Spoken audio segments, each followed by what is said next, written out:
Paz do Senhor, igreja. Irmãos, aproveitando que vocês estão de pé, sem perda de tempo, vamos abrir nossa Bíblia na carta aos Romanos. Quero ler com vocês no capítulo 10 de Romanos. Aos Romanos, no capítulo 10, verso 8 em diante, diz assim: Mas que diz? A palavra está junto de ti, na tua boca e no teu coração.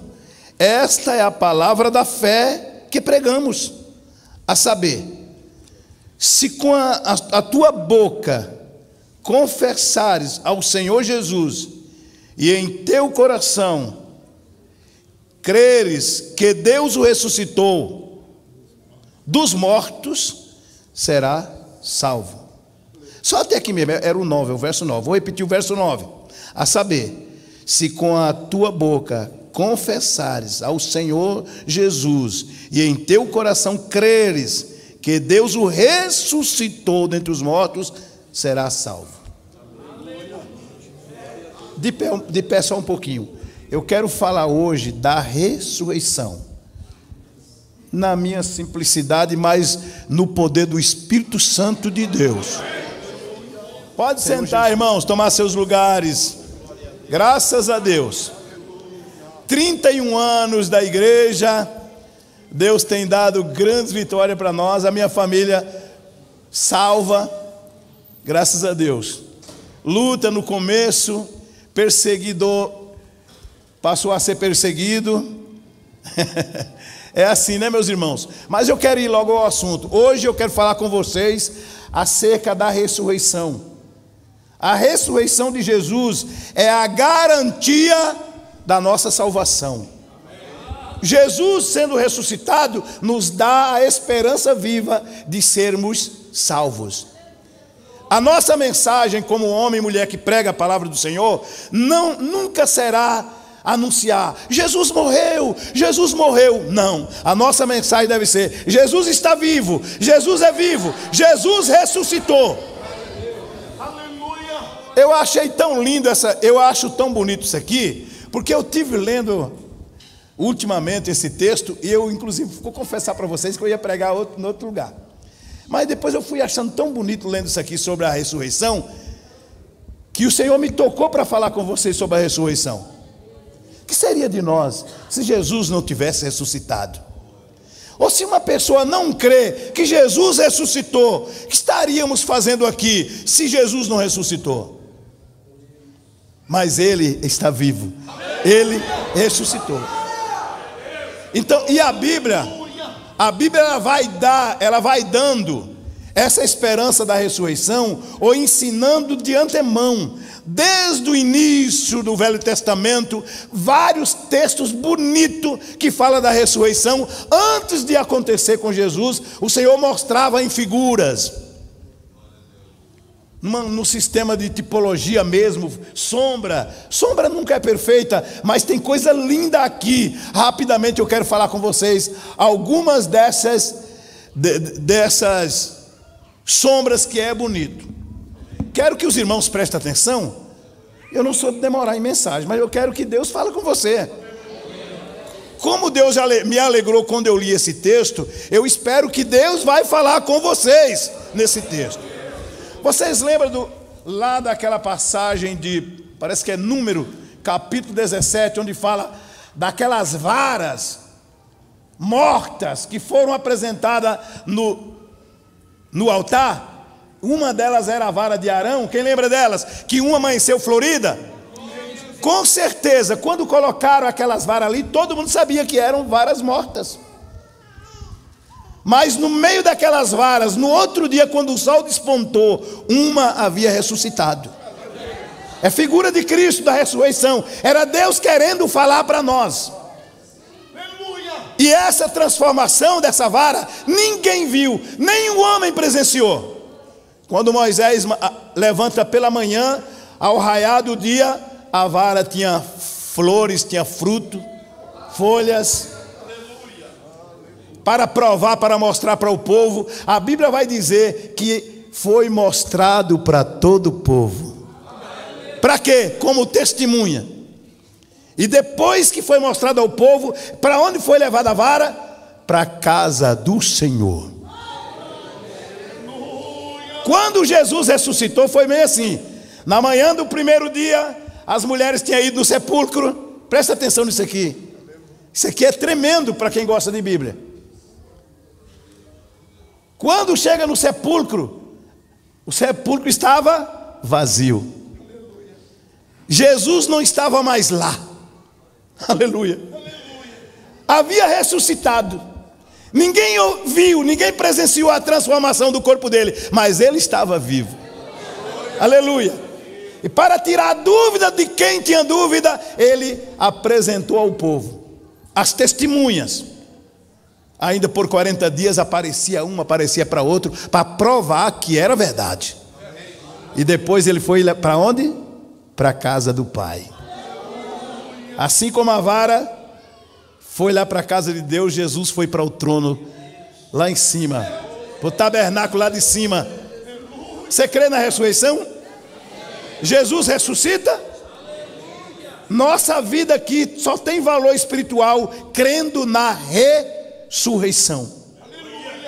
Vocês prestaram atenção no verso 9 de Romanos? Tem muitos versículos aqui que eu olhei, eu até fiquei pensando qual versículo que eu vou pegar como base, mas eu queria dizer isso aqui, ó. A saber, se com a tua boca confessares ao Senhor Jesus e em teu coração crer que Deus o ressuscitou, aí você será salvo. Logo, se alguém não crê na ressurreição, não terá salvação. A salvação é para quem crê que Jesus ressuscitou. Aleluias! Os irmãos sabem por que aquela vara de Arão amanheceu florida? Qual era o propósito de Deus ali? Porque Arão era rejeitado, criticado por aqueles perseguidores, e Deus estava provando para eles, provando para os incrédulos, provando para os murmuradores que Arão era escolhido de Deus. Daí a ressurreição da vara. Por que Jesus ressuscitou? Para fechar a boca dos perseguidores, do inimigo, para provar para o mundo inteiro que ele é o Messias, ungido de Deus, o Salvador. É isso que fala essa ressurreição de Jesus Cristo, comparando com essa primeira transformação sobre a vara.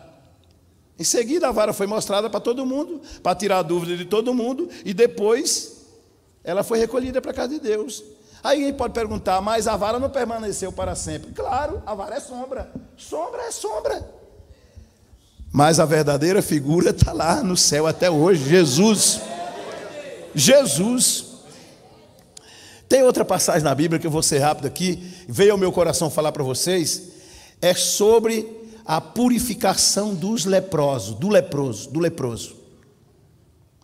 A lepra na Bíblia representa o pecado, é símbolo do pecado. Quando o leproso ia ser purificado, era trazido 2 aves puras, vivinhas da silva. Quem lembra disso na Bíblia Sagrada? Se alguém não leu a Bíblia não vai entender a mensagem, mas quem leu vai saber disso aqui. Era trazido 2 pombinhas, acho que é 2 pombos, não sei, ou é 2 aves, vivas, uma delas,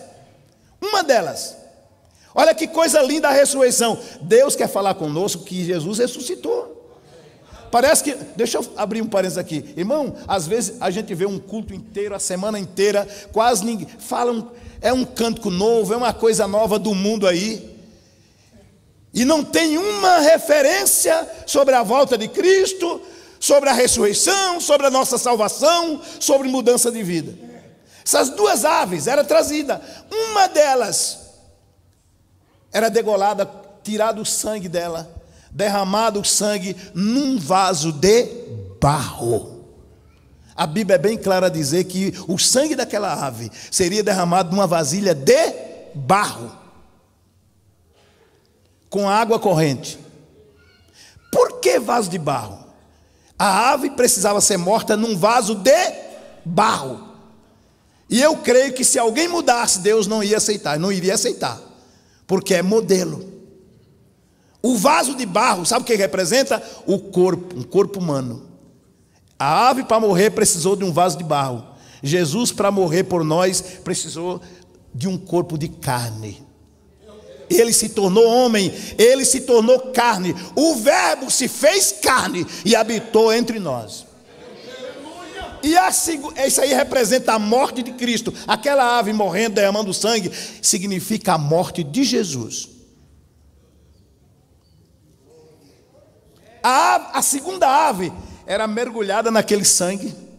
Ela ficava toda cheia de sangue e soltava ela viva. A ave voa no céu, não é? Ela saía direto para o céu com as asas cheias de sangue, representando que Jesus, com o próprio sangue, subiu lá para o Santo dos Santos. Está lá intercedendo por nós. Ressurreição é mais valoroso ou mais valorosa do que você e eu pensamos até hoje. A ressurreição de Cristo, ele tentou mostrar isso. Deus mostrou isso para nós na Bíblia Sagrada desde muito tempo, desde muitos anos. Desde muitos anos. Louvado seja o nome do Senhor, aleluia.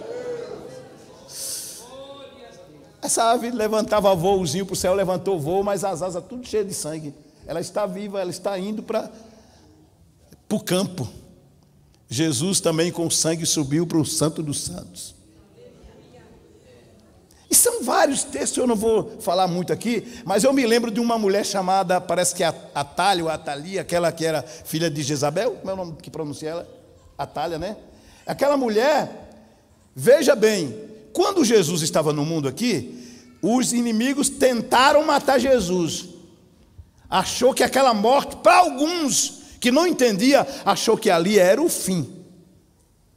Essa Atalha, ela tentou acabar com a semente real. Na cabeça dela, ela havia matado todo mundo porque ela usurpava o trono. É igual Satanás. Satanás também usurpa o trono, mas o trono não é dele não. A glória e a honra é do Senhor Jesus. Dentre os mortos, dentre aquela família real que Atalha mandou matar, dentre eles, teve um que sobreviveu. Como assim? Foi escondido aonde? No templo, na casa de Deus. Na cabeça de Atalha, acabou com tudo, ela agora manda em tudo. Mas no tempo certo, ele apareceu, o verdadeiro governador, o verdadeiro rei. Isso aponta para o surgimento do Senhor Jesus Cristo na nossa vida. Esse menino, presta atenção, esse menino, parece que chamava Joás, né? Joás, uma coisa assim. Esse menino não estava sendo visto nos olhos do mundo, entendeu? Ele estava escondido, ninguém sabia dele, só quem sabia dele era o sacerdote. Só o sacerdote e alguns ali, mas quase ninguém sabia dele. Mas um dia ele se mostrou ao povo e foi proclamado rei. Você também não sabia de Jesus, eu também não sabia, eu também não conhecia, mas um dia ele foi proclamado na minha vida. E Deus mudou a minha vida quando ele apareceu na minha vida. Ele já existia, mas eu não conhecia. O menino nunca tinha sido morto, o Joás, mas ele estava vivo. Mas ele estava lá. Na cabeça da inimiga, ele estava morto, mas Deus tinha reservado ele. Você crê na ressurreição? Você crê que Jesus ressuscita nós? A ressurreição, meus amados, é a garantia da nossa salvação.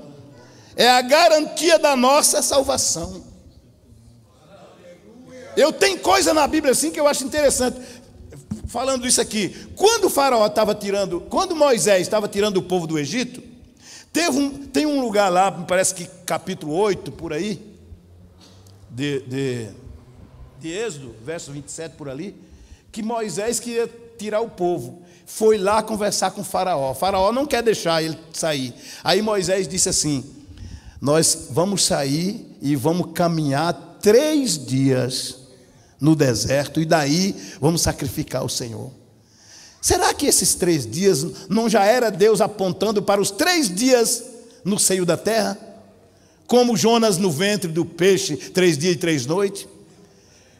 Ou Jesus 3 dias para depois ressuscitar no 3º dia? Porque Moisés não é mentiroso. Você acha que o plano de Moisés era ficar 3 dias só? Era tirar o povo definitivamente. Não era 3 dias, mas ele está profetizando aí. Dá a ideia que ele está profetizando. Vamos caminhar 3 dias no deserto, e depois dos 3 dias vamos sacrificar, oferecer sacrifício ao Senhor.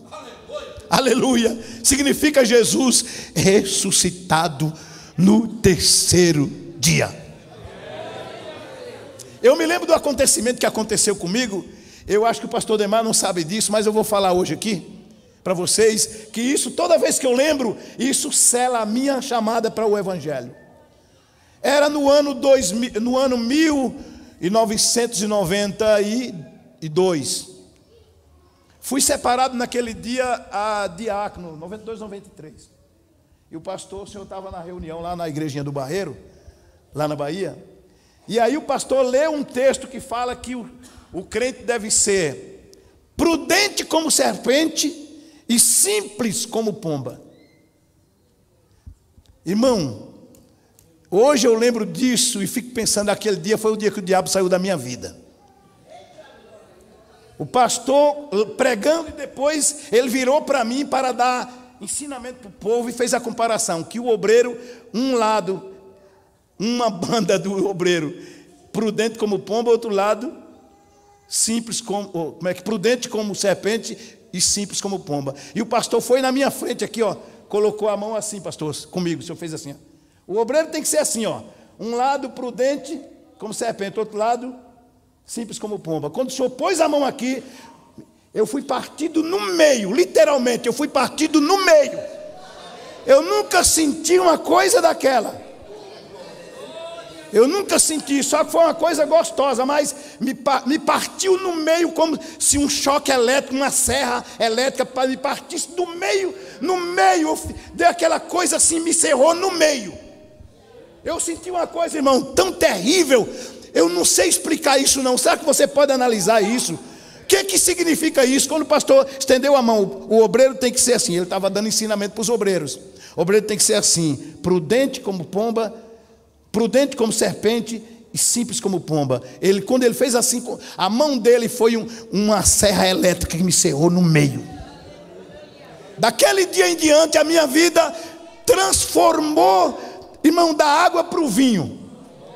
Não é que eu fiquei perfeito, não sou perfeito, mas a minha vida ficou apegada no Evangelho de uma forma inexplicável.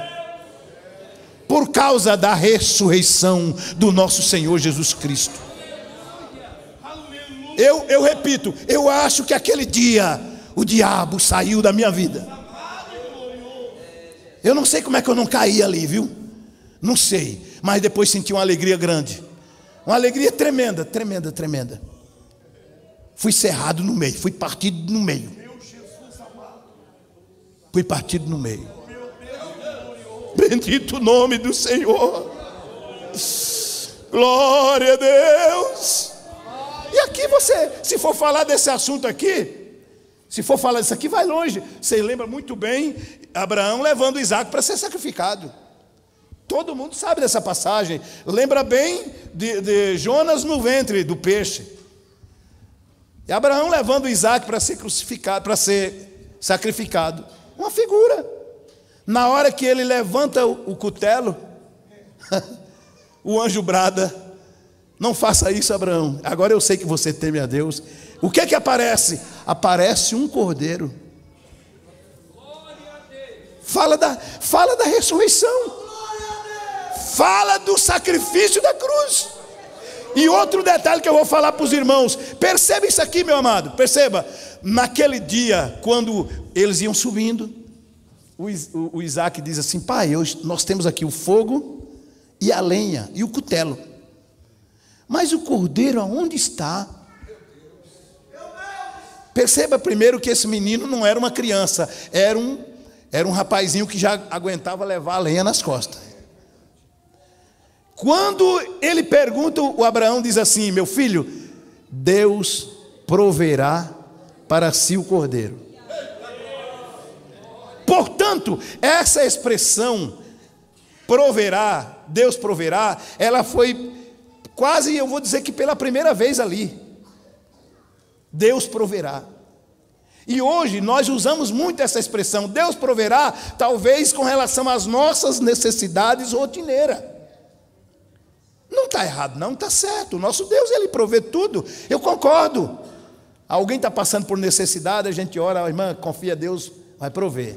Meu irmão, Deus proverá. Mas o fundamento dessa frase não é sobre as nossas necessidades físicas, de comer, de vestir. Essa expressão de Deus, o Senhor provedor, o Senhor proverá, o Jeová Jiré. Aí essa expressão está dizendo que o Senhor vai prover o cordeiro que tira o pecado do mundo. Essa expressão está dizendo que Jesus seria enviado como Messias, o ungido de Deus, ressuscitaria como ressuscitou ao terceiro dia, abrindo a porta da salvação para quem crê que ele foi ressuscitado, seja salvo. Quem não crê na ressurreição não terá salvação. É preciso crer na ressurreição. Jesus ressuscitou. Irmãos, pensa bem, numa época que nós estamos vivendo agora, tantos acontecimentos aí, a gente tem 1000 assuntos para falar. Eu até conversei com o pastor Anjo hoje mais cedo. O Senhor me deu essa mensagem. Ele tirou o que eu tinha anotado tudo para pregar e me deu essa palavra. Jesus ressuscitou. Jesus vai ressuscitar também quem crê nele. Aleluia! É a garantia nossa, é a ressurreição de Jesus. 31 anos da igreja, semana de festa, porque ele ressuscitou. Aleluias!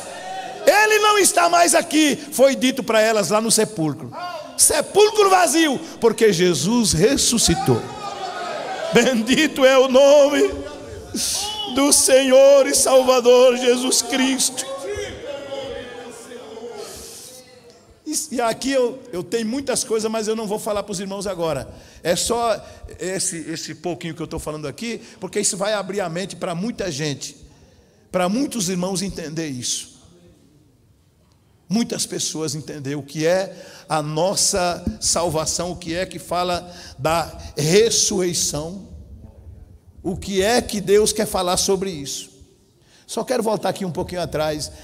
Essa vara de Arão tem lógica de uma vara seca, como se fosse um cabo de enxada, amanhecer florida, verde, mas tinha que fazer isso porque o Coré, o Abirão, aquela turminha ali, estava todo mundo contra. Estava todo mundo contra Moisés. Teve deles que dizia que o Arão é sacerdote porque é irmão dele, é uma panelinha. Alguns deles chegaram a falar, eu estou citando aqui comentário de alguns historiadores, que eu não sou muito de sair fora, eu não vou sair fora da Bíblia, mas tem coisa que é verdade, que alguém dizia, o Coré e o Abirão fala muito melhor do que Arão. Tem uma pregação, parece que ele prega melhor, mas eles têm que colocar Arão porque é irmão dele. E a murmuração. Outros falavam, sabe que Moisés pensa que Deus fala só com eles? E começava a murmurar. Como alguém murmura de você, minha irmã? Como alguém murmura de você, meu irmão? Mas levante a cabeça, Jesus ressuscitou. Jesus está vivo. Então Deus para provar para eles que Arão era escolhido de Deus, não era escolhido de Moisés, era escolhido de Deus. Então aquela vara amanheceu ressuscitada. Aleluias, bendito o nome do Senhor. E aí você vai lembrar da serpente de bronze e muitas outras coisas. Você está aqui nesta noite porque Ele está vivo, Ele ressuscitou. Glória ao nome do Senhor e Salvador Jesus Cristo. Aleluias, bendito o nome de Jesus. Então é isso que eu estou passando para os irmãos. A palavra do Senhor, ela nunca volta vazia, ela nunca falha, ela muda a nossa vida, ela muda a nossa personalidade. A palavra do Senhor, ela vem para nos ensinar. O que vocês entendem por avivamento? O que nós podemos entender como avivamento? É chegar aqui no altar, pular e dar uns murros aqui no altar, fazer vocês ir no embalo aí? Não! Avivamento é você ficar firme com Jesus, você guardar a palavra, uma mensagem que você entende o que é que Deus está falando contigo. Bendito o nome do Senhor. Eu fui partido no meio naquele dia, por causa da força da palavra. Jesus ressuscitado. Aleluias. O vaso de barro para matar o passarinho, a ave, é o teu corpo. Teu corpo. O Senhor vai trocar esse teu corpo. Esses nossos corpos vão ser trocados. Esses nossos corpos vão ser um dia trocados. Bendito o nome do Senhor. Porque na hora da força da trombeta, quando Deus tocar, aqueles que dormem em Cristo serão ressuscitados. E a questão é, pessoas desprezadas pelo mundo também são esses que vão ser mais queridos de Deus. A Bíblia fala, eu vou encerrar aqui agora. A Bíblia fala de 2 Adão. 2 Adão. Um Adão é Jesus. O outro é o Adão mesmo, marido da Eva. Alguém já viu na Bíblia que a Bíblia fala desses 2 Adão? Pouca gente. Fala assim, Romanos capítulo 6. Adão, o marido da Eva, é o Adão terreno. E Jesus é o Adão espiritual. Tem poder na vida. Todos os 2 têm esposa. Senhor? Todos os 2 têm esposa. E todos os 2, para adquirir a esposa, passou por um processo.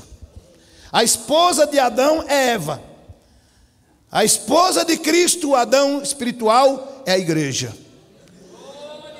Para encerrar, lembra isso aqui. Quando Deus resolveu dar esposa para Adão, Deus deu esposa para Adão, Gênesis, acho que é 2:18, quando ele disse, não é bom que o homem esteja só. Sabe o que é que Deus fez com Adão? Deu um sono profundo para ele. Ele ficou num sono profundo. E Deus arranca uma costela. Quando ele acorda, quem está do lado dele? A esposa, mas precisou passar por um sono profundo. Assim também Jesus, para selar o casamento com a igreja, ele também passou 3 dias e 3 noites na sepultura. É o sono profundo que ele passou, não sei se posso expressar assim, mas todos os 2 teve que dormir para poder receber a esposa. Você entende isso? Mas quando ele ressuscita, na manhã do primeiro dia, que o anjo aparece para aquelas mulheres, ele diz assim, o anjo diz, por que vocês estão buscando o vivente dentre os mortos? Vocês acham que, como se falasse, vocês pensam que ele está aqui na sepultura, no cemitério? Vocês estão errados demais. Eu estou parafraseando aqui, irmãos, mas ele não está aqui. Ele já ressuscitou. Ele está vivo. Aleluia. E aí a noiva dele, a esposa dele, é a igreja. A igreja é viva. A igreja é viva pela força da ressurreição de Jesus Cristo. Que Deus abençoe os irmãos. Esta é a palavra que o Senhor está nos dando aqui nesta noite. Bendito o nome do Senhor.